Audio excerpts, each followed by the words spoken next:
Hi friends, ఈరోజు third day Navratri. So అమ్మవారు ఏంటంటే మా చంద్రగంట. సో ఈరోజు అమ్మవారికి ఇష్టమైన నైవేద్యం ఏంటంటే కొబ్బరి అన్నమాట, కోకోనట్ రైస్. సో నేను ఇవన్నీ ఇంగ్రీడియంట్స్ తీసుకున్నాను కోకోనట్ రైస్ తయారు చేయడానికి. ఫస్ట్ ఒక్కొక్కటి మీకు ఎక్స్ప్లెయిన్ చేస్తాను.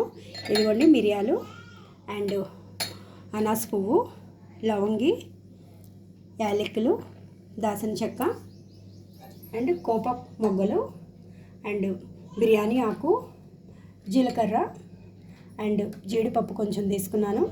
ఇంకా సిందా నమక్ చెప్పాను కదా మీకు, రాక్ సాల్ట్, హల్దీ సాల్ట్ అని చెప్పాను కదా అది. ఇంకా నేను కొబ్బరికాయ మిక్సీ చేసుకొని ఉంచుకున్నాను అనమాట. కూరు కొంచెం వేడి నీళ్ళు బాగా వేడి చేసేసి దాంట్లోనేమో ఇది వేస్తాను అనమాట. దీనిది రసం అంతా దాంట్లోకి వచ్చేస్తుంది అనమాట. చల్లని నీళ్ళు వేస్తే అంత ఎక్కువగా రాదు, కొబ్బరిది అంతా అది అబ్జర్వ్ చేసుకోలేదు. సో అందుకోసమే కొంచెం వేడి నీళ్ళు నేను బాయిల్ చేసి దాంట్లో ఇది వేస్తాను. సో నేను ఏంటంటే 3 కప్స్ రైస్ తీసుకున్నాను, 3 గ్లాసెస్ రైస్ తీసుకున్నాను. దానికోసమని నేను 2 కొబ్బరికాయలు తీసుకున్నాను అనమాట. సో ఇప్పుడు మనం స్టార్ట్ చేద్దాం. ఇగోండి నేను వేడి చేసుకుని ఉంచాను వాటర్ మాట, పక్కన సైడ్కి పెట్టుకున్నాను. ఇప్పుడు రండి, ఇప్పుడు నేను స్టవ్ ఆన్ చేస్తాను అనమాట. ప్రసాదం చేసే ముందు కూడా నేను స్టవ్ అంతా క్లీన్ చేసుకొని చేస్తాను.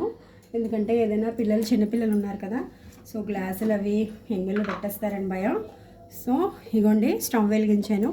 కొంచెం ఇది హీట్ ఎక్కిన తర్వాత ఆయిల్ వేస్తే బాగుంటుంది. అంటే ఏమైనా వాటర్ పార్టికల్స్ ఉంటే ఆయిల్ అందులోని పేలుతుంది కదా, అందుకోసమే చూడండి వాటర్ ఉండడం వల్ల ఎలా అవుతుందో. సో అందుకోసమే ఇంకా నేను ఆయిల్ వేయలేదు. చూడండి కంటైనర్ అంతా బాగా వేడైంది కదా. సో ఇప్పుడు నేను ఆయిల్ వేస్తున్నాను. నిన్న పులిహోరలో అత్తయ్య గారు ఆయిల్ ఎక్కువైపోయింది అన్నారు. సో అందుకోసమే ఈరోజు కొంచెం తక్కువ వేస్తున్నాను, సరిపోకపోతే మీద నుంచి వేద్దామని.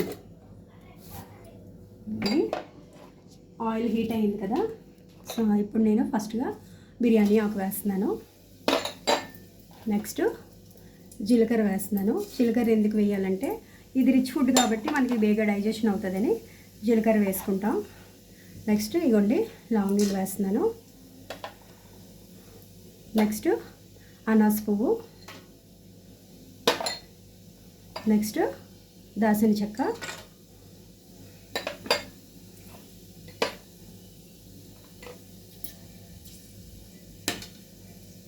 నెక్స్ట్ పోకు మొగ్గలు అంటారు వీటిని, నెక్స్ట్ యాలకులు. సో అన్నీ నేను మసాలావి వేస్తాను.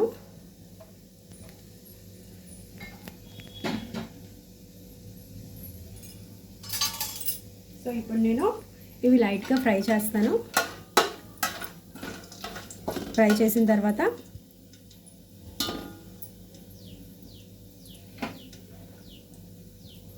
మిరియాలు అండ్ జీడిపప్పు కొంచెం తర్వాత వేస్తాను. ఎందుకంటే అవి బేగా చెప్పాను కదా నిన్న, మిరియాలు బేగా వేసేస్తే అవి బ్లాక్ వచ్చేస్తాయి, కొంచెం టేస్ట్ చేదొస్తుందని.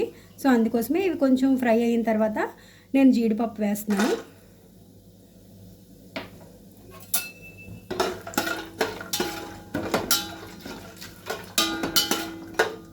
సో నెక్స్ట్ ఇప్పుడు మిరియాలు కూడా యాడ్ చేసేస్తున్నాను.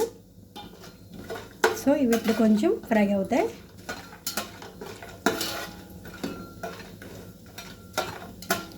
మన దగ్గర ఎన్ని మసాలా వస్తువులు ఉన్నాయో అన్నీ కూడా మనం వేసుకోవచ్చు. సో మా దగ్గర అయితే ఇవన్నీ ఉన్నాయి, సో అందుకోసమే ఇవన్నీ నేను వేసాను. సో నెక్స్ట్ ఇప్పుడు ఇవి ఫ్రై అయ్యాయి కదండి, చూడండి కొంచెం లైట్గా బ్రౌన్ వచ్చింది కదా. సో నెక్స్ట్ నేను ఇప్పుడు రైస్ ముందుగా తీసుకొని ఉంచుకున్నాను అనమాట. సో రైస్ యాడ్ చేస్తున్నాను ఇప్పుడు. సో ఇవి ఇప్పుడు రైస్ కొంచెం ఫ్రై చేస్తాను. యాక్చువల్గా మనం ప్రసాదం ఎప్పుడైనా చేస్తున్నప్పుడు అమ్మవారికి విరగలేని బియ్యంతో చేయాలన్నమాట. సో అందుకే కొంచెం మంచి క్వాలిటీ రైస్ తోటి నేను ప్రసాదం చేస్తాను. నార్మల్గా అయితే కొంచెం ఇరిగిపోయి ఉన్నవి మనం డైలీ తింటాం కదా. సో ప్రసాదం కంట బియ్యం ఇరగకుండా ఉండాలంట. సో అందుకోసమే కొంచెం మంచి క్వాలిటీ బియ్యం తీసుకొని ప్రసాదాల కోసమే కలి. సో ఇవి లైట్గా ఫ్రై అయ్యేంతవరకు ఫ్రై చేస్తాను. ఇవి మీకు చెప్పాను కదా, వాటర్ నేను బాయిల్ చేసి ఉంచుకున్నాను కదా, కరెక్ట్గా మనం క్వాంటిటీ ఎంతో అంత వాటరే బాయిల్ చేస్తే బాగుంటుంది. ఎందుకంటే మిగతా వాటర్ వేస్ట్ అయిపోతుంది కాబట్టి. సో నేను 3 గ్లాసెస్ రైస్ తీసుకున్నాను కాబట్టి 6 గ్లాసెస్ వాటర్ తీసుకున్నాను. సో అందులోనేమో ఈ కొబ్బరి కూర ఉన్నది కదా, ఇది ఇందులోని మిక్స్ చేస్తున్నాను బాగా. ఎందుకంటే హాట్ వాటర్లోని కొబ్బరి కూర వేసామంటే మనం బాగా కొబ్బరి కూరది ఉన్నంత రసం అంతా హాట్ వాటర్లోకి వచ్చేస్తుంది. చల్ల నీళ్ళతో వేసుకున్నాం అనుకోండి అంత ఎక్కువ రాదన్నమాట. సో మొత్తం అంతా ఇందులోకి కొబ్బరి రసం అంతా వచ్చేస్తుంది. ఇప్పుడు ఇందులోకి ఇప్పుడు లైట్గా ఫ్రై అయ్యాయి కాబట్టి ఇప్పుడు నేను ఈ కొబ్బరి నీళ్ళంతా ఈ జాలీతోటి వడకట్టేసి వేసేస్తున్నాను.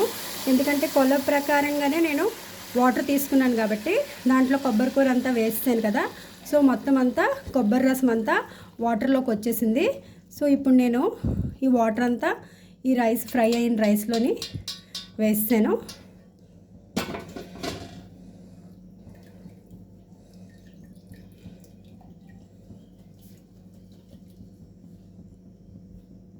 సో నేను కొబ్బరి నీళ్ళు వేసేసాను కదా, ఆ నీళ్ళు వేసిన తర్వాత ఇప్పుడు ఇగోండి సిందా నమక్, అదే రాక్ సాల్ట్ వేస్తున్నాను.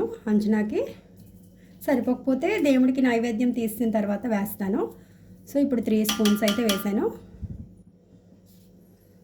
ఇప్పుడు 4 పక్కల బాగా మనం కలుపుకొని, ఎందుకంటే రైస్ ఎక్కడైనా అడుగు పట్టినా మసాలా ఏవైనా అడుగు పట్టినా మనం ఈ కలపడం వల్ల అవన్నీ మీదకు